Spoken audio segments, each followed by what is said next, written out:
They bought the missiles. They boosted defense spending. They followed America's lead in NATO, Ukraine, and global diplomacy. And now, Trump is threatening to hit them with tariffs anyway.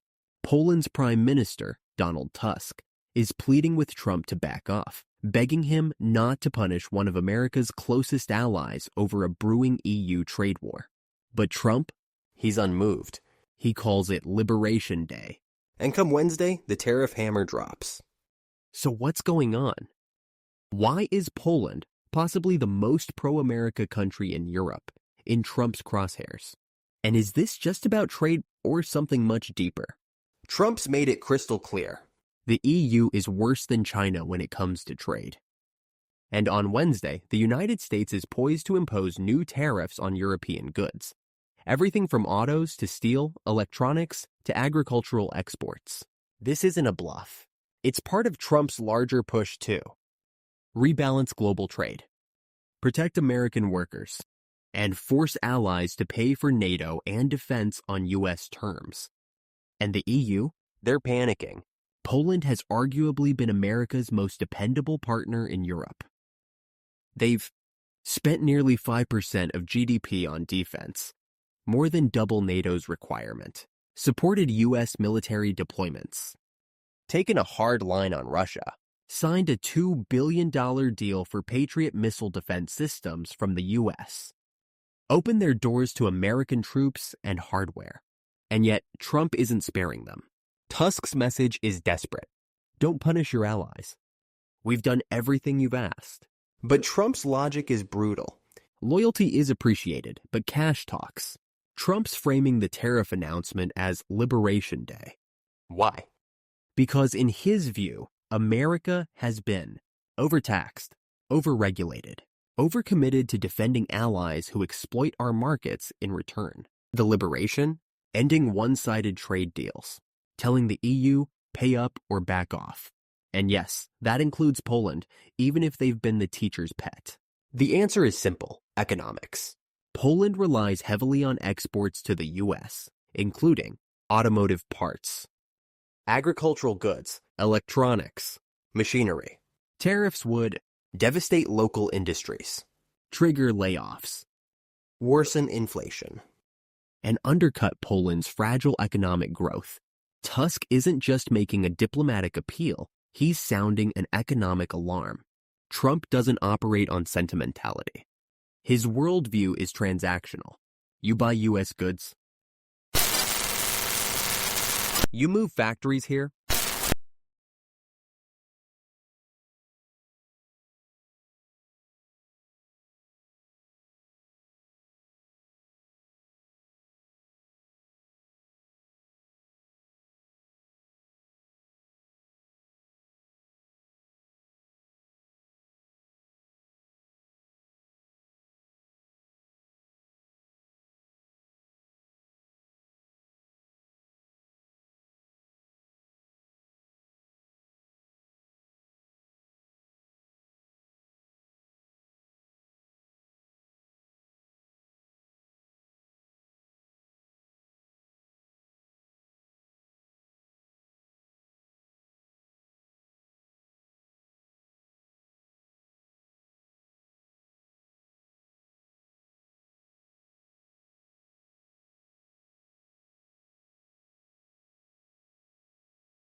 You slap tariffs on us? Even if Poland checks the boxes on defense and diplomacy, it doesn't matter if they're backing EU trade policies, participating in regulatory barriers against U.S. tech and agriculture, or refusing to cut trade deficits. To Trump, that's betrayal, and betrayal gets tariffs. Here's what Poland is doing to avoid the blow. Diplomatic backchanneling. Tusk has reached out directly to Trump's trade advisors. Public praise of Trump, hoping to stroke his ego into mercy. New military commitments, fast-tracking more U.S. weapons purchases. But so far, no response.